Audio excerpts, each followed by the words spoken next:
Welcome to Brainish English Stories. The fight that happened last evening had been coming for a while. On one side was Mr. Harbison, strong and stubborn, and on the other side was Jimmy, full of energy and strength. Trouble was going to happen. It was really Jim's fault. He had gone crazy over Bella again and stopped being careful. He stared at her during dinner, followed her on the stairs and in the back halls, just to hear her voice when she told him to move out of her way. He called and sent her flowers and candy without feeling ashamed, and he put out a book of pictures from their honeymoon and kept it on the table in the library. The only thing he did about his relationship with me was to blame me for everything that went wrong and bring me his shirts to fix the buttons.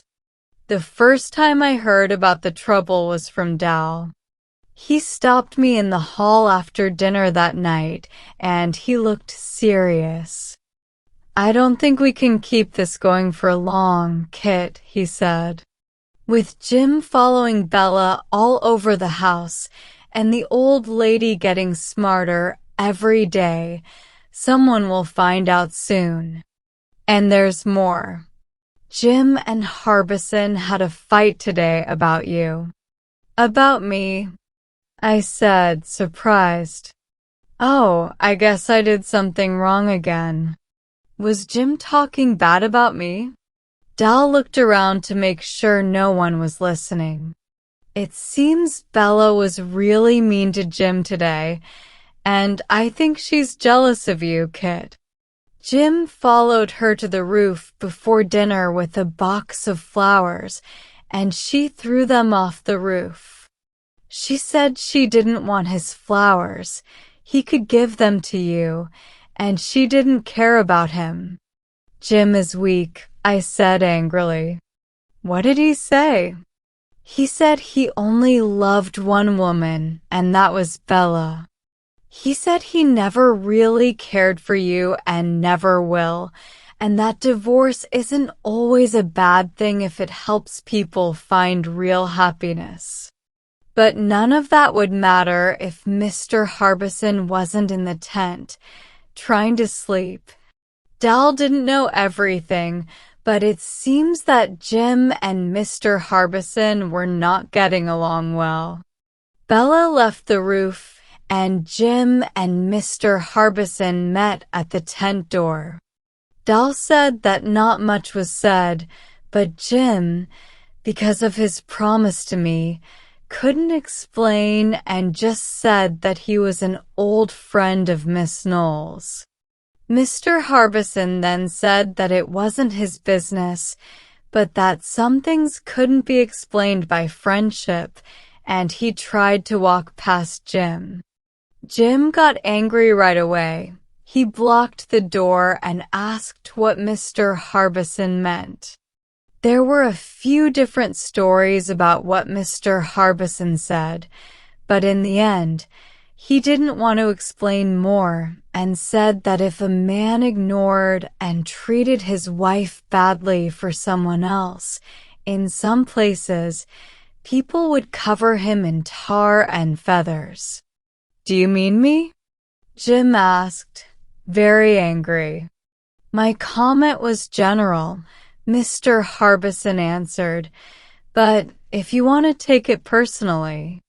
Dal arrived just then and saw them staring angrily at each other. Jim had his fists clenched, and Mr. Harbison was standing tall with his arms crossed. Dal took Jim by the arm and led him downstairs, mumbling, and for now, the fight was stopped. But Dal wasn't hopeful. "You can help a little, Kit," he said. "Try to look happier, flirt a little. You can do that easily. Spend some time with Max. It would be nice for him. But don't let Tom Harbison think you are sad because Jim doesn't care about you." He might throw Jim off the roof. I don't think Mr. Harbison cares about me at all, I said calmly. You don't think he's in love with me, do you, Dal? I asked, watching him out of the corner of my eye, but Dal just smiled. In love with you, he said. No, not at all. He thinks you're a married woman. He's just fighting for what's right. If I had as much care for doing the right thing as he does, I'd make money from it. Just then, Max came in and asked if we knew where Mr. Harbison was. I can't find him, he said. I've put the telephone together, but there are still pieces left over to make another one. Where do you think Harbison keeps the tools? I'm using a corkscrew and 2 knives. I didn't hear anything more about the trouble that night. Max went to Jim to talk about it, and Jim angrily said that only a fool would get between a man and his wife or wives. Max replied that a fool and his wives are soon separated, and then he left Jim. After that, Jim and Mr. Harbison were polite to each other, but not friendly. And all the smaller problems were forgotten because of a bigger one. Everyone was starving. They worked all evening, but the phone still didn't work and everyone was hungry.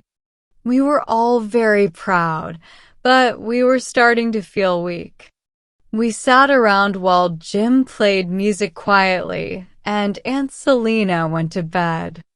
The weather had changed and it was snowing, but it was still better than sitting in the living room. I felt like I wanted to fight the storm or cry or both, so I sneaked out while Dal was reading a poem called "Give Me 3 grains of corn, Mother. Put on someone's coat, a soft hat," I think it was Jim's, and went up to the roof. It was dark in the hallway on the 3rd floor, and I had to feel my way to the stairs. I walked up quietly and turned the doorknob to the roof. At first, it wouldn't open, and I could hear the wind howling outside. Finally, I got the door open a little and squeezed through. It wasn't completely dark outside, even though there was a storm. Some light from the street made it possible to see the shapes of the bushes moving in the wind and the chimneys and the tent. Then, a dark figure came out from behind the chimney and seemed to jump at me. I remember putting my hands out and trying to say something, but the person grabbed me roughly by the shoulders and pushed me hard against the door. From far away, I heard a deep voice saying, "So I've got you." Then everything went dark, and I felt like I was floating in the storm. Sleet hit my face, and the wind whispered over and over, "Open your eyes, for God's sake." I opened my eyes after a while and realized I was lying on the floor inside the tent. The lights were on, and I felt cold and wet, with something dripping down my neck. I seemed to be alone, but then someone came into the tent. It was Mr. Harbison, and he was holding a bunch of half-melted snow in his hands. He looked worried and serious. I sat up quickly, which stopped him from throwing more snow on me. My neck felt strange and stiff, and I was very dizzy.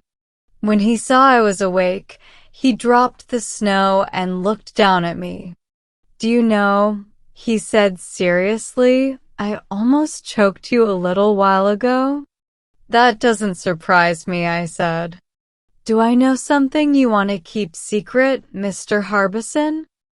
I felt very sick, but I didn't want him to see it. It's strange, isn't it?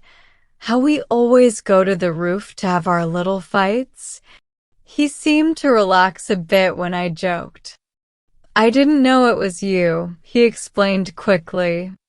I was waiting for someone, and because of the hat and coat you wore, I thought you were them. That's all. Can you stand up? No, I answered, even though I could stand. I didn't like how he was talking to me. What happened next was surprising. He suddenly picked me up, and in a moment we were outside in the storm again. At the door, he reached for the doorknob. Turn it, he ordered. I can't reach it. I won't, I said angrily. Put me down. I can walk just fine. He paused. Then he slowly let me stand on my feet, but he didn't open the door right away. Are you afraid to let me carry you down the stairs after what happened on Tuesday night? He asked quietly. You still think I did that? At that moment, I wasn't as sure as before, but something made me say, yes. He didn't seem to hear me. He stood there, looking down at me as I leaned against the door. Good Lord, he groaned. To think that I almost killed you. And then he bent down and suddenly kissed me. The next moment, he opened the door and we went back inside. At the bottom of the stairs, he stopped, still holding my hand, and faced me in the dark. I'm not sorry, he said calmly. I suppose I should be, but I'm not. But I want you to know I wasn't guilty before. I didn't mean to now either. I'm almost as surprised as you are. I couldn't speak, but I pulled my hand away. He stepped back to let me go, and I walked down the hall alone.